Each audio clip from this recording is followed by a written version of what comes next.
সবুজ উঁচু ধানক্ষেতের মধ্যে অবস্থিত একটি প্রত্যন্ত গ্রামে নিঃশব্দে একটি ছোট্ট নাটকীয়তা বিকশিত হচ্ছিল। সবুজের মাঝে নরম বাদামি পালকওয়ালা একটি চড়ুই পাখি আসার সাথে একটি বাসা তৈরি করছিল।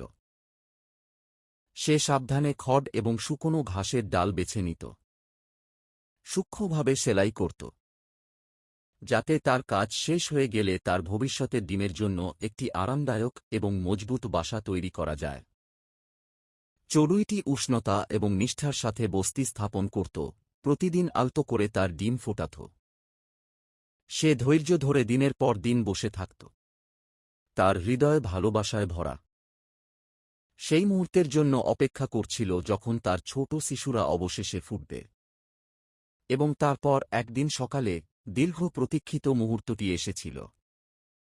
ডিমগুলি ফাটতে শুরু করে এবং শীঘ্রই তারা